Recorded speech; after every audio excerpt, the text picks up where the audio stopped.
میرے حسین کی جنگ صبح قیامت تک ان مسلمانوں سے ہے جو مسلمان عیاشیوں میں اپنی زندگی گزارتے،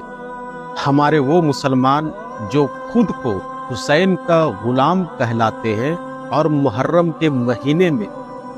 ڈھول اور تاشا کے دھن پر نشہ کر کے ڈانس کرتے ہیں، ایسے مسلمانوں سے صرف ہمارا ایک سوال ہے، اگر آپ کے گھر میں کسی کا انتقال ہو جائے تو کیا آپ ایسے موقع پر ڈھول اور تاشا بجوانا پسند کریں گے؟ میں یقین سے کہتا ہوں کہ آپ ایسا کبھی نہیں کریں گے، اور جب آپ ایسا نہیں کر سکتے تو پھر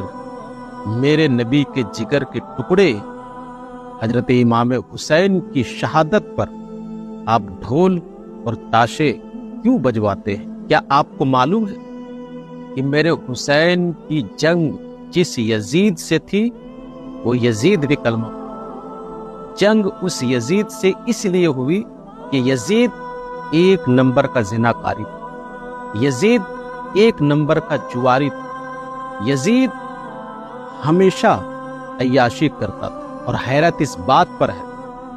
کہ آپ خود کو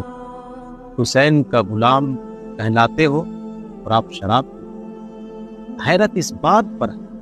کہ آپ خود کو حسین کا غلام کہلاتے اور آپ جوا کھیلتے۔ حیرت اس بات پر ہے کہ آپ خود کو حسین کا غلام کہلاتے ہو اور ڈھول اور تاشے کے دھن پر نشہ کر کے آپ ڈانس کرتے ہو۔ یاد رکھنا مسلمانوں، میرے حسین کی جنگ صبح قیامت تک ایسے مسلمانوں سے جو مسلمان شراب پیتے، میرے حسین کی جنگ صبح قیامت تک ایسے مسلمانوں سے جو مسلمان زنا کرتے، میرے حسین کی جنگ صبح قیامت تک ان مسلمانوں سے جو مسلمان عیاشیوں میں اپنی زندگی گزارتے۔ مسلمانوں، اگر واقعی آپ امام حسین کا غلام بننا چاہتے تو ڈھول اور تاشا بجانا چھوڑ دو، شراب پینا، جوا کھیلنا، زنا کرنا، عیاشی کرنا، یہ سارے گناہ کرنا آپ چھوڑ دو، اور میرے حسین نے جو پیغام دیا ہے اس پر عمل کرنا آپ شروع کر دو۔ آپ یا حسین یا علی کے نعرے چاہے جتنا بھی لگا، اگر آپ نماز نہیں پڑھتے ہیں تو سر پٹک پٹک کر آپ مر جائیں، امام حسین کا غلام آپ کبھی نہیں بن سکتے، کیونکہ میرے حسین کی ایک وقت کی نماز نہیں چھوٹی، بلکہ میرے امام نے اپنی زندگی کے آخری وقت میں